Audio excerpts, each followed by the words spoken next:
All right, I'm Ron Grossinger, and I'm a mentor here for the electric vehicle team. And they're going to get these slides together. I'll just start talking. It's an honor to be here, sandwiched in between Asteroids and Pluto. To put it in perspective, we're working on electric vehicles here. And to me, if we're going to be going out into the universe, and I really do believe that that's going to be the case, just like Star Trek, we're going to travel around, we're going to take samples. That was a beautiful presentation, Dr. Conley. What it is that here on Earth, we're going to have to do some sustainability engineering in order to keep our Earth healthy, so that we can have the time to develop these tools to go out throughout the stars. So it's great to be sandwiched in between these two lectures.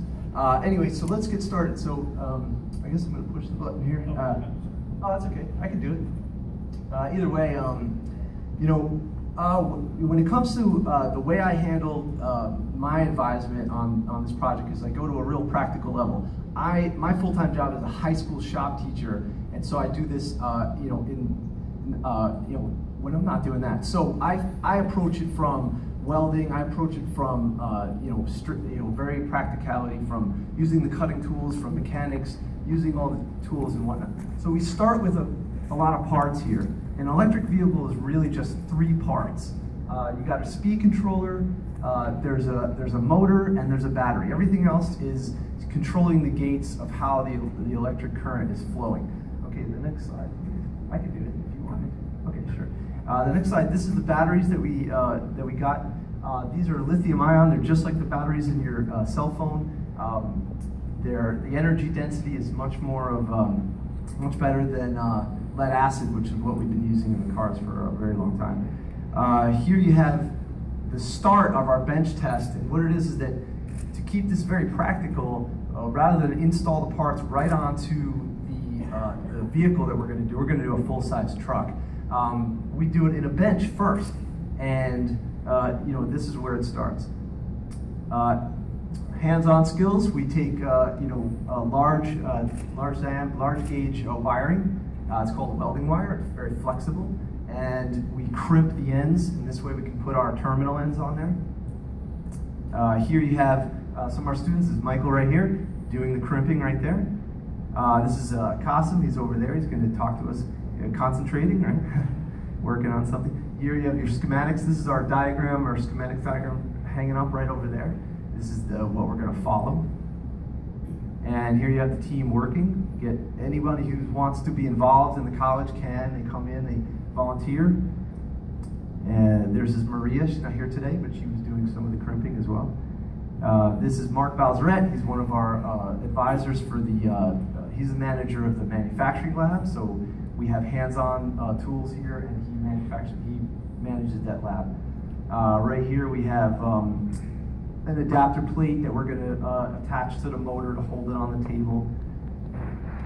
And we had to come up with some innovation. We can't buy everything. We needed some straps that go across each battery terminal. And one of my students here, Michael, said, well, if you can't buy it and we can't get it in time, well, why don't we just make it? And I said, what are you going to make it out of? He says, well, don't you need copper? I was like, yeah, okay. So he cut copper pipe that was sitting in the room, and we just flattened it out. It works. It was a great idea, you know. So, you know, my role is that I'm guiding them, but I'm not determining all the decisions. You know, it's great to have the students involved. This is us cutting the pipe, and this is us, you know, filing it to make sure there's no sharp edges. There it is on the batteries, and the batteries are underneath the table there on that cart. And this is a strap that goes across. Works perfectly. Okay, so this is us working together, and this is us working on the batteries, installing all the straps. We did a demonstration just like this over the summer, and eventually this entire outfit's going to be on top of is going to be hooked up to a transmission. We're going to go into a truck, so we have to get an adapter plate for that. You want to hold up the adapter plate? This is the pattern. So starting with the pattern, that's where we're going to go from. This is the transmission, and this is the truck. So I'm going to stop right here. I'm going to turn it over to the team, and they're going to explain their role and what they're doing, and they're actually going to run the demonstration for you. All right. So I'm Mike, And squeeze in here real quick. Start just giving you a quick layout. From the first slide that you guys saw, there was a big set of parts and a whole bunch of wires, just big spaghetti, and no instructions at all to go with what we have here now. But there's our diagram, our schematics, which all of us had to learn how to read and diagnose and follow all the systems. And from there, we put together the whole board. Down here you see our batteries, our 33 lithium-ion cells, connected with the high voltage wire, which is, as he explained, right here, which can hold up to 600 volts. And through there, we recharge our system through our inlet, which you can connect to any wall. And essentially this is going to be much more common, and more people will have these more available to recharge your vehicles. From there, we go to a recharger, and our high voltage system will come in through this main gate, as he said. Essentially, AJ, run the gate. As he turns that on, we're running our high voltage through the system and into our speed controller. Once we have it in the speed controller will open the low voltage as IQ will turn the system on. As she turns the system on, you guys can hear the contactors open and the system start running. And at this moment, we're live.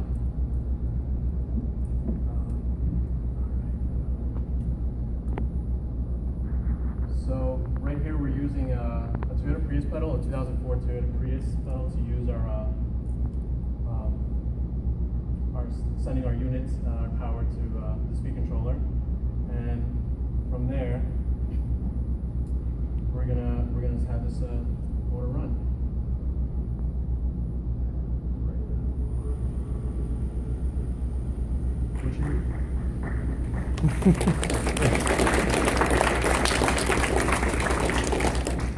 What you're hearing right now is a very limited level because this motor can support a lot of power, and we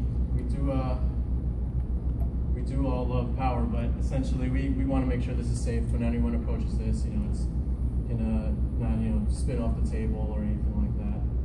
And essentially, which is just in this mode we have our power regen mode, and in our power regen mode, it can basically recharge the batteries as you're slowing down or as you're stopping, and it also helps save the longevity of your battery, your brake.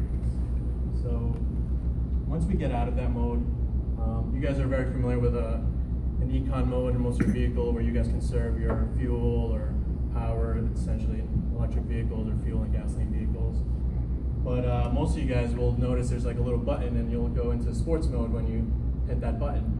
And a lot of the parameters change in your computer, and you'll be able to go a lot faster and feel the full potential of your vehicle. Tesla, they have a mode that's called ludicrous mode, and what that means is once you go into ludicrous mode, you're going to achieve ludicrous power. So once you get to that mode, it's all hell breaks loose, and it's a lot of fun. So once we do that, with that flick of the switch, our parameters are pretty open, and you'll see this motor reach over 6,000 plus RPMs. Right? And that looks a little like this.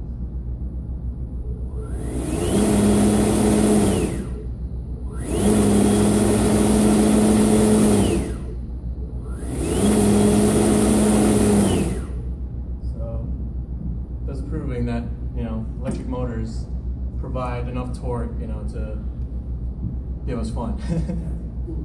And from there, we have this whole board mounted together, and we can basically run through any problems, any issues that we might have with the vehicle, with our powertrain, on our whole setup. At the moment, we're trying to work on getting this whole setup into our vehicle. In order to do that, like you said, we're working on an adapter, and the adapter that we're working on will link this motor to our transmission. And right here we have an old, much more primitive setup where Cosmo will explain how it pretty much works out and what our adapter plate is. All right, everybody, yeah. Okay, so you can think of this as old technology, new technology. This is like a Tesla. We recycled this actually from a tractor. So this motor is a DC motor, which is what we used to use back in the day. Teslas and every new EV uses AC, a lot of benefits, regen, all of that. So what I'm going to show you today is, this is kind of our eventual goal. So we want to actually accomplish this setup for what we have right there. We just want to connect our transmission. So we don't even want our car, our truck, with space converter at all. That's what our adapter plate does for us. We'll connect that to our AC motor, and it'll go like something right there, and the transmission goes right there, and that's it. The car doesn't even know it's been converted in the first place. And why do we do a bench test? It's a lot easier to troubleshoot. So in case something doesn't really work, we can just go right on top of the bench. We have everything right there, so if you going around the car, does this wire, is there something going on here? So many components, as you can see, are mapped. That's what we had to work with, and it was hard enough as it is. So I'm just going to show you what the ultimate goal is for us. This is, again, tractor. This is connected to a single 12-volt battery, and it's already pretty powerful. This goes up to 25 miles an hour. So right now, we already have this on our first gear. Okay, we have 5 gears right here. Our wheels will be right here. They'll be rotating this way. And this is our transmission. That's your shifter right here. Eventually, you guys can come by after all the presentations. We'll show you around. I'll explain a little more in depth. We're gonna run over our time. So that's first gear. That's second gear right there. The third gear is going about 20 miles an hour right now. That's fourth gear, and we're going to my fifth gear. That's as fast as it goes. And this is a single 12-volt battery. So imagine if we had a whole pack connected. That's how kind of we have our Tesla technology right here. So that's neutral right there. Okay, to just quickly wrap it up, my name is Kasim. I'm an engineering science student. They asked us to say what we really got out of this. I did most of the CAD designs. I taught a couple of CAD courses in here. Actually, I'm a CAD designer right now. That's what I do for a living. So that's what I really got out of it. I got to meet great people, work with awesome technology. So. All right, hi guys. My name is David. I'm pretty new to the EVC team. I joined this fall. I came in with no experience at all. And actually the first time I actually came here, I learned how to solder and wire, which was very interesting. Also, I learned how to weld and use the SolidWorks software. And actually, just this week we finished adding supports to this table to compensate for the weight that we added. And I actually worked on the brackets on all 4 legs, which was very useful skills. Hello everyone, my name is Ikwana Ham. I am pretty new to the EVC team as well. I began this fall. What I learned first was how to solder. They taught me how to control this board, and we recently moved into learning SolidWorks, which I believe is a technical skill to have when you're going into the engineering sciences, which that's currently my major. So it's fun meeting new people, and having Ron is a great mentor. My name is Michael Lopez. I'm an engineering science major, as well as meeting great people and working with all these amazing tools and all these kids. Things that probably would have never had a chance to be able to diagnose. We get to problem solve. So once we run into any problems, hence the caught up trying to find battery straps, you get to just think on the fly. See a pipe, copper pipe, and let's make the part. Why not? So it's it's a skill that we've definitely grown from this, and we've all gained, and get add on to all the other talents. And I'll pass you on to AJ. My name is Armando. I'm an engineering science major also. The biggest thing I took away from this was I learned a lot from building it, but also from having to interact with new students coming into the program. What I enjoyed most was having or getting a chance to teach what I learned to new students. And as we grew as a group, learning together, learning from me learning from them, we grew better, we grew as a group, we grew mainly afterwards, mainly as friends. And I feel that's a great takeaway from this, to work with a group. Thank you.